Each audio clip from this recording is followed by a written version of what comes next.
Oke, selamat pagi. Kita kembali ke pelajaran pemrograman dasar. Kalau kita kemarin sudah menyinggung tentang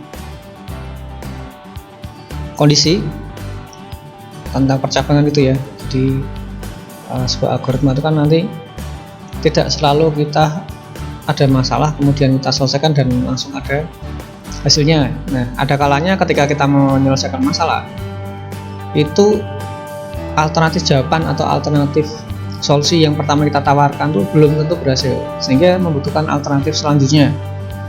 Jadi dalam menyelesaikan masalah pastinya ada yang namanya plan A dan plan B. Nah, di sini kita sudah menyinggung kemarin tentang kondisi yang bersarang ya. Jadi ada A dan B dan seterusnya, atau ada if 1 dan if 2. Oke, sekarang saya kembali lagi tentang kondisi dalam algoritma. Nah, kalau kalian belajar pemrograman, kalian harus tahu yang namanya apa itu kondisi. Ini contoh yang pertama ya. Dalam algoritma terdapat sebuah kondisi, di mana kondisi ini memiliki lebih dari satu alternatif, minimal 2 ya. Yang namanya kondisi kan jika tidak A ya B gitu ya. Ini contohnya, contoh simpelnya adalah jika saya lapar, maka A makan. Kalau tidak lapar, ya boleh tidur, boleh ngapain aja, bebas ya. Alternatif kedua yaitu ngemil. Nah, kita bisa lihat di sini dari skema di atas terdapat sebuah kondisi. Kondisinya apa? Yaitu jika saya lapar. Ini adalah kondisinya. Atau ini adalah sebuah masalahnya ya. Masalahnya adalah Anda lapar. Nah, dari sini kita bisa mengambil jawaban atau mengambil sebuah solusi. Solusi yang pertama adalah makan. Solusi kedua adalah ngemil. Nah, dari solusi ini Anda boleh pakai yang mana saja. Jika Anda memilih makan, maka pada makan akan bernilai true atau benar.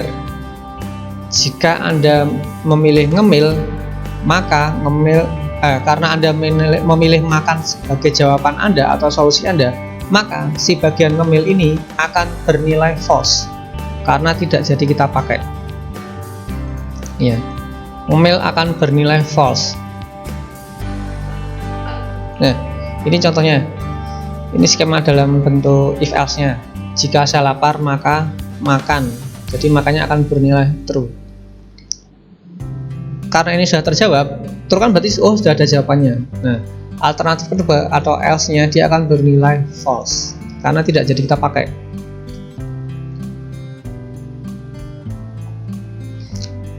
Oke, sekarang saya kasih contoh yang kedua. Contoh kedua, jika saya haus, maka solusi pertama adalah menelan ludah. Ini kalau orang puasa ya, kalau minum batal. Terus else-nya minum. Nah, Anda memilih minum sehingga bernilai true. Gini ya. Nah, Pak, kok bisa true-nya di alternatif jawaban kedua? Ya bisa. Itu sebenarnya bebas. Ini katakanlah ibarat kiri dan kanan ya. Anda mau letakkan true-nya di kiri boleh, kanan boleh. Pak, saya kalau makan tangan kiri, artinya Anda memilih alternatif tangan kiri itu sebagai jawaban bagaimana cara Anda makan. Artinya tangan kiri akan bernilai true. Kalau Anda makan dengan menggunakan tangan kanan, artinya tangan kanan yang akan bernilai true. Ini hanya pilihan saja, bukan yang benar tuh yang atas, atau yang benar tuh selalu di atas, kemudian yang salah selalu di bawah. Ini bebas ya, Anda boleh pakai yang mana saja, mau boleh pakai kiri atau kanan itu bebas. Tapi pada umumnya orang kalau membuat algoritma itu yang true dulu kemudian baru di else-kan. Takutnya gini, nanti banyak alternatif jawaban akan muncul di bawahnya. Contoh gampangnya gini, kita lagi makan di restoran, pastinya tidak mungkin kok restoran hanya menyajikan makanan nasi dan teh, kan pasti ada alternatif lain kan. Nah, alternatif lain itu adalah dinamakan dengan statement. Nah, if-nya itu menu makanannya, kan kalian bisa milih yang mana aja, kan banyak kan. Bisa jadi nanti di daftar urutan menu yang ke-8 dari 20 menu. Artinya begitu selesai di 8 Anda memilih makanan itu, sudah stop. Yang yang menu urutan ke-9 dan seterusnya itu akan bernilai false. Dan yang nomor 1 sampai 7 itu juga akan bernilai false karena true-nya ada di nomor 8. Nah, alangkah baiknya itu true-nya itu kita arahkan di paling atas dulu. Ini alangkah baiknya. Tapi kalau misal kalian mau taruh di yang kedua, itu boleh. Jadi nanti kalau kalian menjawab ulangan saya atau ulangan PR das ini dalam pelajaran algoritma bersarang, Pak, saya mau naruh true-nya itu di baris ketiga, silakan, nggak masalah. Itu tetap saya benarkan. Yang penting nanti analisanya benar ya. Jadi saya melihat alur algoritmanya itu benar. Jangan dibikin mengada-ngada. Oke, seperti yang tadi saya katakan, seperti menggunakan mouse ya, bisa klik kiri, bisa klik kanan, bebas kalian mau pakai yang mana aja. Nah ini ya, ini contohnya kalau kita menggunakan mouse.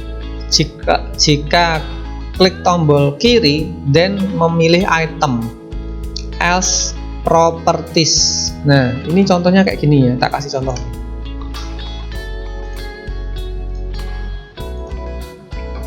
Contohnya gini ya, jika klik kiri, nah berarti kan saya memilih ini PR das. Nah jika klik kiri, saya memilih ini voucher. Jika klik kanan, nah baru akan muncul menu seperti ini, properties. Ini ya, ini juga sama seperti properties ya. Jadi karena banyak item yang disajikan. Artinya kalau saya memilih klik kiri, ya saya memilih itu. Sampai di sini paham? Coba saya misal membuka gambar ya. Nah, saya klik kiri di sini, artinya saya sudah memilih gambar itu. Nah, kalau saya nggak memilih gambar ini, misal saya tidak menggunakan klik kiri, berarti klik kanan, akan muncul tampilan seperti ini atau properties dari gambarnya itu. Sudah saya sampaikan di sini ya. Jika saya memilih klik kiri, maka saya memilih item tersebut. Saya memilih gambar itu. Jika tidak, berarti saya membuka properties tadi ya, bisa copy, open, properties, klik send to dan lain sebagainya. Ini item kalau saya memilih klik kanan. Kalau saya memilih klik kiri, berarti saya sudah menyetujui untuk memilih item tersebut. Nah, ini algoritma bersarang penggunaan tombol klik kiri dan klik kanan. Nah, bagi orang kidal akan berbeda, maka akan berlaku kebalikannya. Strukturnya ya, ini masih menjelaskan yang atas ini ya. Nah, ini strukturnya untuk kondisi. If kondisi 1, berarti tadi ya kondisinya menggunakan mouse. Terus apalagi tadi, jika saya lapar, ini kondisi ya. Jika saya lapar ini kondisi, jika saya haus ini kondisi, jika klik tombol kiri ini juga langsung kondisi. Jadi tombol kirinya itu langsung dijadikan kondisi karena jawabannya adalah memilih item. Karena kalau if menekan tombol mouse, oke, klik kiri. Nah, habis memilih klik kiri itu ngapain? Kan harus ada step selanjutnya. Terus kalau memilih klik kanan, harus ngapain? Harus ada step selanjutnya. Itu juga boleh, itu nggak apa. Tapi kalian harus menjelaskan step selanjutnya itu apa.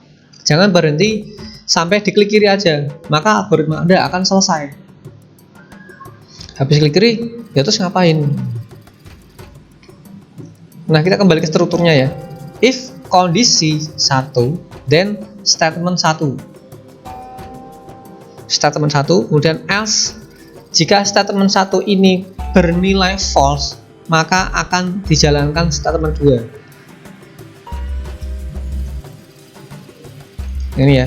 Jika Anda menggunakan kondisi atau if, harus ada alternatif jawaban atau statement. Jadi jawaban itu sebagai statementnya ya, atau statement itu sebagai jawaban. Minimal 2. Dan semua statement bisa menjawab kondisi Anda. Ya. Jadi ini adalah masalah Anda dan semuanya ini bisa menjawab masalah Anda. Oke. Jika di sini bernilai false, maka yang dijalankan adalah statement 2, ini yang true gitu ya. Kalau statement satunya bernilai false, berarti yang dijalankan statement 2. Kalau statement 1 bernilai true, maka statement 2 yang bernilai false, atau ini akan berhenti, stop. Dah, dia nggak akan jalan. Udah berhenti di sini, nggak ada statement 3 dan seterusnya, nggak ada. Mentok di sini. Oke, sampai di sini paham ya? Nah, kemudian saya kasih contoh satu lagi, algoritma. Algoritma membuat kopi susu. Seperti biasa, ini ditulis dulu langkah 1 gini ya. Tolong ya diingat-ingat, langkah 1 gini ya. Kalau tak aja LANGAH, KAH ya, 1. Terus start seperti biasa dimulai. Kemudian langkah 2, siapkan gelas kopi, susu, gula, air panas, dan sendok. Ini adalah input ya, ini inputnya ya. Nah, kemudian langkah 3, masukkan kopi susu ke dalam gelas secukupnya. Karena ini sudah melakukan aktivitas, berarti ini sudah masuk ke bagian proses, karena sudah ada aktivitas di dalamnya, sehingga langkah 3 ini dimasukkan sebagai proses. Ini proses ya, ini input. Langkah 4, tuangkan air panas ke dalam gelas secukupnya. Ini juga masih proses, ini sudah proses ya, karena sudah melakukan aktivitas. Kalau tadi memasukkan kopi, sekarang menuangkan air panas ke dalam gelas secukupnya. Langkah 5, aduk dengan sendok hingga rata. Ini juga proses. Nah, ini gini ya, ini yang kadang kalian lupa nih ya. Ini tak kasih warna berbeda ini biar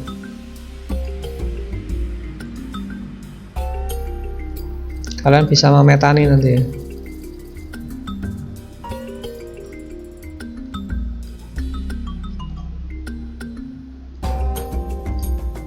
Ini sama-sama merahnya ya, teman-teman. Ini merah tua ini.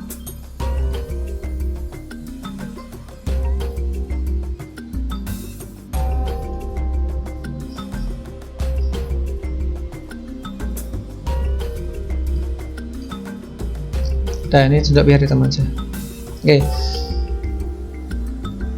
Ini kopi ya. Karena kopi ini berwarna hijau. Nah.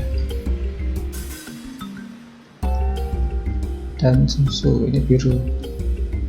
Nah, item yang ada di atas, yang ada di dalam input itu harus disebutkan di dalam proses semuanya ya. Kemarin masih ada beberapa yang belum tahu ini. Air panas ada kan di input? Kalau ada masukkan.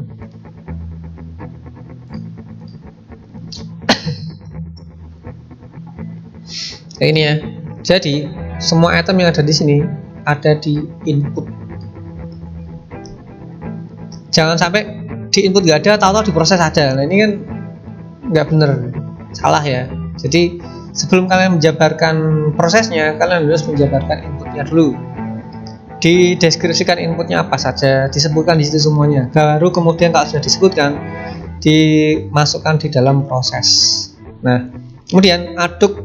Kita kembali ke langkah 5. Aduk dengan sendok hingga rata. Ini sudah masuk ke proses. Nah, sekarang muncul kondisi. Apakah akan ditambahkan gula?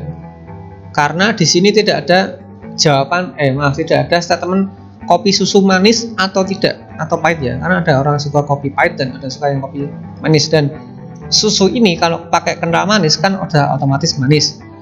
Nah, ada beberapa orang yang tidak suka manis dan ada beberapa orang yang ya sudah apa adanya, tawar nggak apa-apa. Nah, makanya di sini ada kondisi langkah 6. Apakah akan ditambahkan gula? Karena si kental manis itu sudah manis. Ini akan menjadi kondisi 1. Ingat-ingat ya, kondisi itu selalu ada tanda tanyanya. Ini wajib ada ini. Karena ini sebuah pertanyaan. Apakah akan ditambahkan gula, berarti ini sebuah pertanyaan, makanya dikasih tanda tanya kayak gini ya. Dan ini akan dijadikan sebagai kondisi 1. Nah, jawaban alternatif pertama, jika iya, tambahkan gula secukupnya, ini akan jadi statement 1. Ini ya, jika tidak, ditambahkan air panas saja atau sudah diaduk lagi hingga rata gitu ya.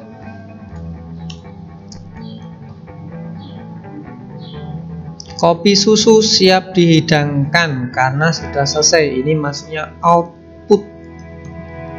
Nah, pertanyaannya, ini kopinya manis atau tidak? Ini yang mau dibikin true yang mana? Statement 1 atau statement 2? Kalau yang dibikin true adalah ini, true-nya ini atau statement 1, berarti di sini tertulis kopi susu manis siap dihidangkan. Nah, gitu ya. Atau kopi susu siap dihidangkan gini juga nggak apa-apa. Artinya kopi susu ini akan berasa manis. Karena di statement 1 ini yang bernilai true. Berarti ini false.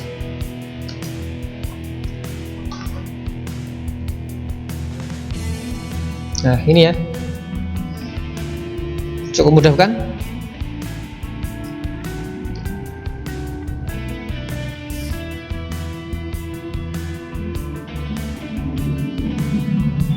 Oke, kalau mau dicatat, saya persilahkan ya. Ini saya ambilkan dari atas ini. Nanti di pause sendiri ya.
Nah, yang ini yang saya kasih warna ini yang wajib kalian perhatikan, karena akan salah, nanti akan saya salahkan bila di langkah selanjutnya di sini tidak dicantumkan terlebih dahulu, maka itu akan salah.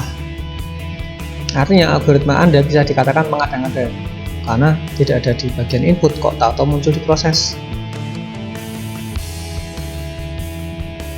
Oke, ini contoh sederhana ya dalam penggunaan if dan if bersarang. Itu saja dari saya. Jangan lupa absensi di YouTube dan di Google Classroom.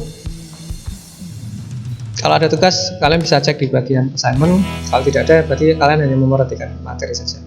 Oke, itu saja dari saya. Selamat pagi, selamat belajar, dan di rumah saja.